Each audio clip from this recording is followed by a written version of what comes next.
Actualitate politică franceză. 5 ans après, pas question de rater le match retour. Pour Marine Le Pen, 2017 est un traumatisme à effacer. Ils sont là, ils sont dans les campagnes, dans les villes. Une prestation ratée pour la candidate du Rassemblement national. Emmanuel Macron avait pris l'ascendant. Ne dites pas de bêtises, vous en dites beaucoup. Cette fois-ci, changement de méthode. La candidate arrivée épuisée il y a 5 ans va cette fois-ci se mettre au vert 48 heures. On la préserve, elle doit se reposer, ce n'est pas une machine, c'est un pur sang de course. Au programme, des débats fictifs pour s'entraîner avec un énarque qui aurait un profil proche d'Emmanuel Macron. L'enjeu, éviter une nouvelle fois le procès en incompétence, mais aussi tempérer son agressivité. Quand on rate un virage, on ne fait pas 2 fois la même erreur. Pour Emmanuel Macron, le duel s'annonce plus difficile. Un ministre s'inquiète. Les gens vont la comparer à 2017. Tout le monde va dire qu'elle a progressé, donc ce sera forcément positif pour elle. Le président candidat devra lui tempérer son arrogance et surveiller son vocabulaire, souvent jugé peu accessible. Autre point d'attaque, le bilan de son quinquennat. On va se faire pilonner sur le bilan, on doit la démasquer sur son projet, détricoter son programme. Dans 2 jours, la prestation des 2 finalistes sera scrutée par des millions de Français. Chacun des candidats le sait, son destin présidentiel dépendra en grande partie de sa performance. Il faut retrouver notre monnaie nationale. Donc on revient au franc. C'est essentiel. D'accord. Essentiel. Donc Essentiel. on revient au franc. Donc vous proposez bien de sortir de l'euro. Non, je vais renégocier pour que l'euro, on s'en libère et on le transforme en monnaie commune. C'est ce qu'il était avant qu'il devienne la monnaie de la France. Que vous avez méprisé. Une tension qui va crescendo sur le plateau, jusqu'à ce moment surréaliste. Ils sont là, ils sont dans les campagnes, dans les villes. Je parlais de votre parti. Ils sont sur les réseaux sociaux.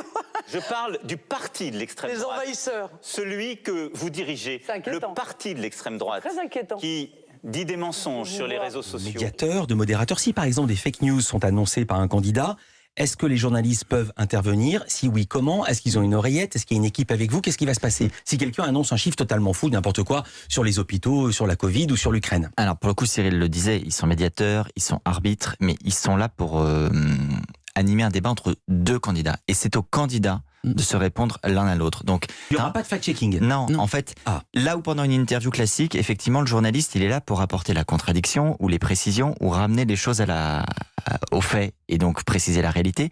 Là, ce sera le travail de chacun des candidats l'un par rapport.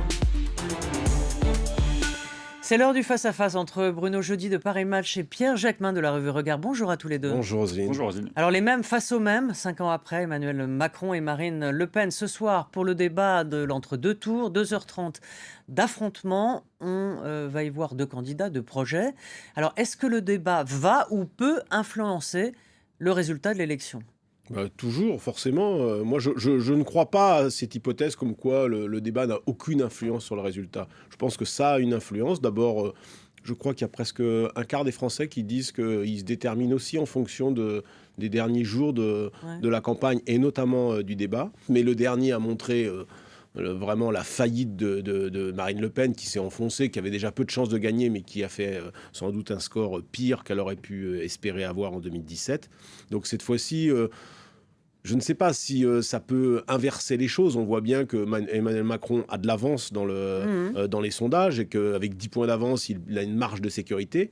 Elle a compris qu'il fallait qu'elle fasse montre de compétences. Donc en quelque sorte, est-ce que c'est la revanche de Marine Le Pen ce soir ? En tout cas, j'imagine qu'elle aborde ce deuxième débat de manière beaucoup plus sereine. Elle a fait une campagne plutôt bonne d'ailleurs parce qu'elle était presque à l'avancée masquée. Et on voit jusqu'à la fin quelques jours du second tour, sur les sujets qui sont ses fondamentaux, elle arrive même à instiller une part de doute sur ses réelles volontés. Prenez l'exemple du voile, alors que l'histoire de ce Rassemblement national, du Front national, de l'extrême droite de manière générale, c'est évidemment pas de port du voile dans l'espace public. C'est une ligne qui est presque directrice chez eux. C'est une stigmatisation permanente des musulmans. Et là, elle nous explique que non, peut-être pas, il faudra un débat au Parlement, etc. Oui, c'est très fumeux. Donc oui, tout ça est très fumeux. Mais ce que je veux dire, c'est que ce débat de ce soir, évidemment, je vais le regarder avec beaucoup d'attention, mais je ne crois pas du tout que ça va influencer les électeurs. On voit bien qu'aujourd'hui, il y a un pôle électoral qui s'est constitué autour d'Emmanuel Macron, d'adhésion, un pôle électoral qui s'est constitué autour de Marine Le Pen, d'adhésion aussi. Et puis, il y a 2 autres types d'électeurs qui sont tout sauf Macron ou tout sauf Marine Le Pen. Donc Dans ce duel télévisé, le casting est le même qu'il y a 5 ans. Mais les images des deux candidats ont évolué. Il y a un piège à éviter, c'est pour Emmanuel Macron de paraître faux ou moins humain que Marine Le Pen, sachant que Marine Le Pen arrive avec l'image de quelqu'un qui est humanisé, sympathique, souriant sur son affiche de campagne. Emmanuel Macron est quelqu'un de buriné, qui a souffert, qui est chef de guerre et qui est dans la survirilité presque. Dans ce débat de l'entre-deux tours, Emmanuel Macron va-t-il l'emporter face à Marine Le Pen comme en 2017 ? Studio, comment va-t-il être? La taille de la table, parce que c'est effectivement important, surtout dans un débat à deux, d'être à la bonne distance. Près, mais pas trop près. Et puis, ces fameuses histoires de plan de coupe.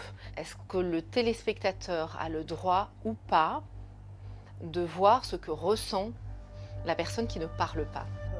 Le réalisateur du débat insiste pour mettre fin à cette anomalie, héritée d'un autre temps. Il veut pouvoir montrer les réactions de celui qui écoute. À ce moment-là, le plan raconte quelque chose, parce que selon que le candidat acquiesce, ou à l'inverse, qu'il est mou un peu dubitatif sur ce qu'est en train de dire le candidat, ça donne à voir quelque chose de téléspectateur qui fait partie de l'histoire du débat. Les équipes de Marine Le Pen et d'Emmanuel Macron finissent par tomber d'accord. Les plans d'écoute sont autorisés. On est certainement l'une des démocraties les plus archaïques en matière de débat télévisé. Les hommes politiques choisissent les journalistes qu'ils veulent. C'est hallucinant. C'est le seul pays, je pense, la seule démocratie au monde où on fait ça comme ça. Enfin, c'est très très vieillot, quoi. C'est à l'image un peu de notre monarchie républicaine. Une émission de 2 heures, avec moins de thèmes pour avoir le temps de développer, à la demande des candidats.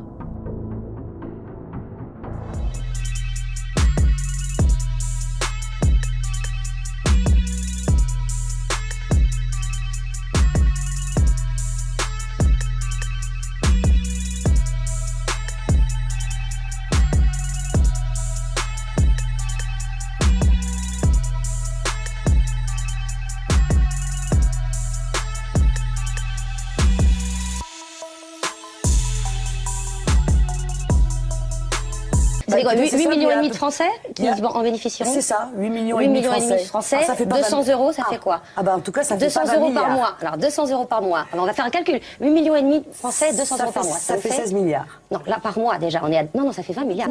Je suis celui qui peut porter ce changement. Vous pensez sérieusement que si je n'étais pas aujourd'hui le mieux placé, pensez que je serais devant vous ce soir pour vous expliquer mon projet? Pour l'instant, vous n'êtes même pas au second tour dans les sondages. Vous savez pertinemment, aujourd'hui, que je suis le seul qui peut me qualifier pour le second tour et le seul à même de l'emporter. Moi, je ne sais rien. Alors, la prime pour favoriser les naissances, d'autres pays l'ont fait. Il y a la Hongrie, notamment. Il y a la Pologne aussi, en 2016-2017, sans résultat, pour le coup. Il n'y a pas de résultat. Il n'y a pas eu plus de naissances. Donc, ça vous... Non, je vais vous dire. Ça vous gêne pas. C'est là, on est une expansion de la natalité. Et ce sont des mesures de 2016 et 2017. C'est pour ça que je me permets de vous dire. Oui, mais les mesures récentes n'ont pas eu d'effet. Je ne connais pas les chiffres précisément. Moi, je les connais, c'est pour ça que je me permets de... Mais ça sera demain. Je vous les donner. Non, mais vous me les donnerez. Je vous les donne. Et c'est pas ce que M. Orban m'a dit quand je l'ai vu. Vous devez 8 millions à la Russie. Vous avez emprunté de l'argent en 2014 à une banque.